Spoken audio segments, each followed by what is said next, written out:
नमस्कार। मैं डॉक्टर अमित कुमार मानव भूगोल की लेक्चर सीरीज में आप सभी का स्वागत करता हूं। आज के इस वीडियो में लेकर आए आपके लिए मानव भूगोल का अध्याय 4। यह इस अध्याय का दूसरा भाग है।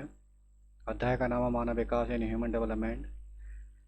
इसी अध्याय की पिछली वीडियो में आपने जाना था मानव विकास से आशय, मानव विकास की अवस्थाएं और मानव विकास के 4 स्तंभ अथवा घटक कौन कौन से हैं। आज के इस वीडियो में आप जानेंगे मानव विकास के उपागम, यानी ये पहला टॉपिक है। मानव विकास के उपागम कौन कौन से हैं, इसके अंतर्गत आप जानेंगे। अगला टॉपिक है मानव विकास का मापन। इसके अंतर्गत आप जानेंगे कि मानव विकास का मापन किस तरह से किया जाता है। इसके मानव विकास के मापन की कौन कौन सी विधियाँ हैं, उन सभी के बारे में इस टॉपिक के अंतर्गत जानेंगे। अगला है मानव विकास मापन के महत्वपूर्ण सूचक, यानी इसके मानव विकास मापन के कौन कौन से महत्वपूर्ण सूचक हैं, उन सभी के बारे में आप जानेंगे। बारी बारी से संक्षेप में इन सभी के बारे में जान लेते हैं। पहला है मानव विकास के उपागम यानी अप्रोचेस टू ह्यूमन डेवलपमेंट। सामान्य रूप में देखा जाए तो मानव विकास में आने वाली कमियों अथवा समस्याओं को विभिन्न उपागमों के माध्यम से स्पष्ट किया जाता है। इसके अंतर्गत 4 उपागमों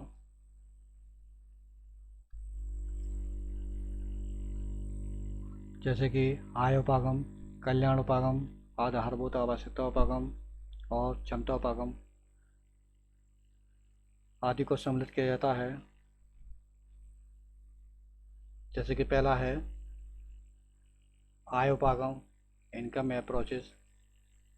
यह मानव विकास के सबसे पुराने उपागमों में से एक है। इसमें मानव विकास को आय के साथ जोड़कर देखा जाता है।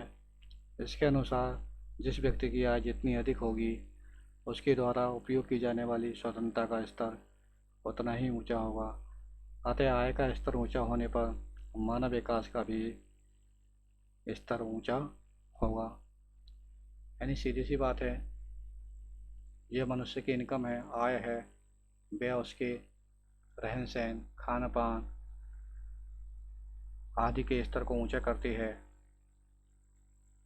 और स्पष्ट रूप से मानव विकास को प्रभावित करती है। अगला उपागम है कल्याण उपागम यानी वेलफेयर अप्रोच।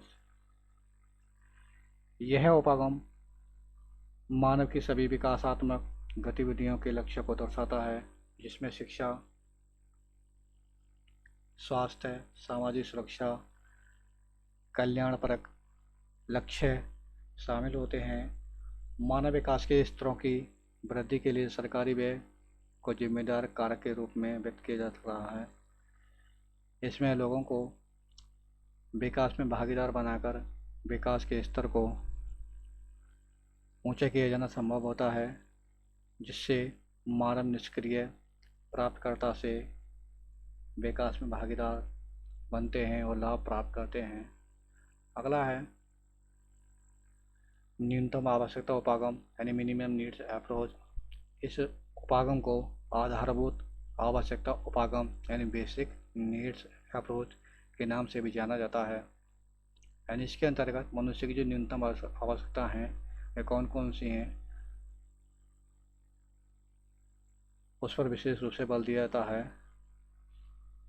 यह उपागम जो है अंतर्राष्ट्रीय श्रम संगठन द्वारा प्रस्तावित उपागम है। इसके अंतर्गत स्वास्थ्य, शिक्षा, भोजन, जलापूर्ति, स्वच्छता और आवास जैसी जो न्यूनतम आवश्यकताएं हैं, उनकी पहचान कर इनकी व्यवस्था पर बल दिया जाता है। साथ ही इसमें मानव के विकल्पों की उपेक्षा भी की गई है। चौथा उपागम है क्षमता उपागम यानी कैपेबिलिटी अप्रोच। इस उपागम का संबंध प्रोफेसर अमर्त्य सेन की अवधारणा से है, जिसमें संसाधनों तक पहुंच के लिए मानव की क्षमताओं के निर्माण को बढ़ते मानव विकास की कुंजी बताया गया है।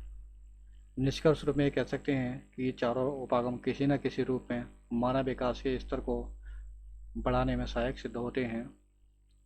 आज की इस वीडियो का अगला टॉपिक जान लेते हैं, मानव विकास का मापन यानी मेजरिंग ऑफ ह्यूमन डेवलपमेंट। मानव विकास को मानव विकास सूचकांक यानी ह्यूमन डेवलपमेंट इंडेक्स, जिसे HDI के रूप में जाना जाता है, इसके रूप में मापा जाता है, जिसमें विश्व के विभिन्न देशों को शिक्षा, स्वास्थ्य और संसाधनों तक लोगों की पहुंच, क्रय शक्ति, अमेरिकी डॉलर के संबंध में के आधार पर क्रम प्रदान किया जाता है। इसमें शामिल इन तीनों आधारों को समान भार प्रदान किया जाता है। इसमें देशों का क्रम 0 से 1 के स्कोर के बीच आधारित होता है। इसमें मानव का विकास स्तर 0 से 1 की ओर उच्चतम होता है। मानव विकास के जो मापन के आधार हैं वे हैं स्वास्थ्य। स्वास्थ्य के अंतर्गत यानी हेल्थ के अंतर्गत बच्चों के जन्म के समय की जीवन प्रत्याशा को शामिल किया जाता है, जिससे लोगों के दीर्घायु होने और स्वस्थ जीवन का पता चलता है। मानव विकास के मापन का जो अगला सूचक है वह है शिक्षा यानी एजुकेशन। इसके अंतर्गत विद्यालय में कुल नामांकित बच्चों एवं प्रौढ़ साक्षरता दर को शामिल किया जाता है, जिसमें प्रौढ़ साक्षरता दर से पढ़े लिखे वयस्कों के शिक्षा के स्तर को स्पष्ट किया जाता है। तीसरा टॉपिक है संसाधनों तक लोगों की पहुंच। इसके अंतर्गत लोगों की क्रय क्षमता को शामिल किया जाता है, जिससे लोगों की आय के स्तर के साथ उनके रहन सहन के स्तर का भी निर्धारण किया जा सके। इस स्तर पर संसाधनों तक लोगों की पहुंच को भी दर्शाता है। आगे है मानव विकास मापन के महत्वपूर्ण सूचक, यानी मानव विकास मापन के महत्वपूर्ण सूचक कौन कौन से हैं उसके बारे में जान लेते हैं। मानव विकास मापन का जो महत्वपूर्ण सूचक है वह है, पहला है मानव विकास सूचकांक यानी ह्यूमन डेवलपमेंट इंडेक्स, जिसे HDI के नाम से भी जाना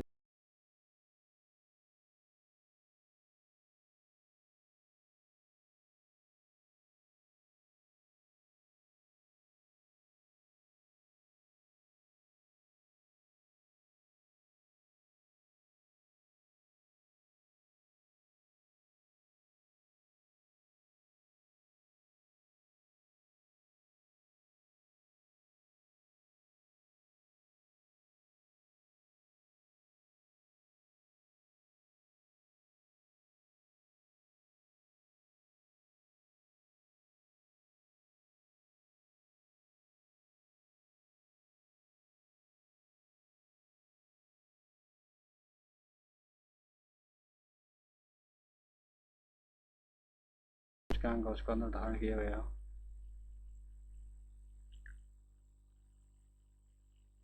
अगला है मानव गरीबी सूचकांक। इसके अंतर्गत गरीबी का स्तर कैसा है इसका भी इसमें मापन किया जाता है मानव विकास के महत्वपूर्ण सूचक के अंतर्गत। जैसे कि हम मानव विकास सूचकांक ह्यूमन डेवलपमेंट इंडेक्स, और बात की जाए ह्यूमन डेवलपमेंट रिपोर्ट,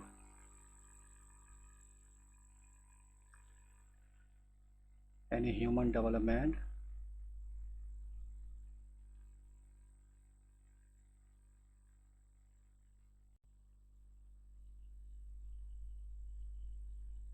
रिपोर्ट, जिसे HDR कहा जाता है। यह रिपोर्ट पहली बार 1990 में जारी की गई थी और तब से प्रतिवर्ष जारी की जाती है।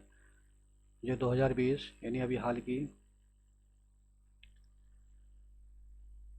जो रिपोर्ट है 2020 की, इसमें भारत की जो स्थिति है 189 देशों में से 131वीं है, यानी ह्यूमन डेवलपमेंट रिपोर्ट एशिया 2020 में भारत 131वें स्थान पर है, यानी 189 देशों में से। और बात की जाए 2019 की, 2019 में जो भारत की जो क्रम संख्या थी, वह 129 थी, यानी भारत 189 देशों में से 129वें स्थान पर था। अब बात की जाए 2018 की, 2018 में भारत की जो स्थिति 130 थी, यानी 2018 में 130, 2019 में जाके एक अंक पायदान नीचे गिरा, और 2020 में जो 2 पायदान सुधार करके 131वें स्थान पर आया, यानी इस सभी जो हैं 189 देशों में से स्थिति है। अगर ह्यूमन डेवलपमेंट रिपोर्ट इंडिया 2020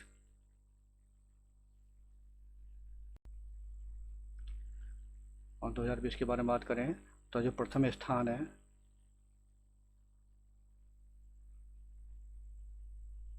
प्रथम स्थान पर नॉर्वे जो देश है, यूरोपियन कंट्री है, उसका स्थान आता है, जबकि अंतिम पायदान पर जो देश है वह नाइजीरिया है।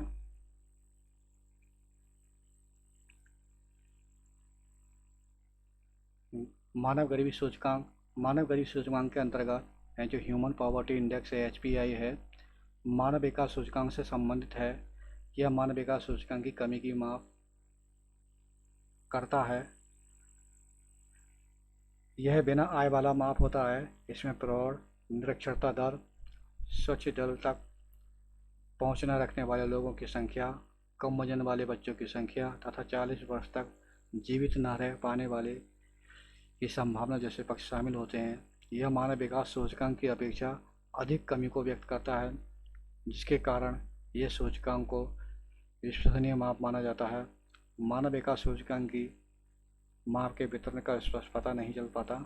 इसके साथ ही मानव विकास सूचकांक के संबंध में नवीन तत्वों को शामिल करने की विधियों का प्रयास जारी है, जैसे कि राजनीतिक स्वतंत्रता सूचकांक, भ्रष्टाचार सूचकांक आदि। आज की वीडियो में बस इतना ही। मिलते हैं अगले वीडियो में नए टॉपिक के साथ। तब तक के लिए धन्यवाद।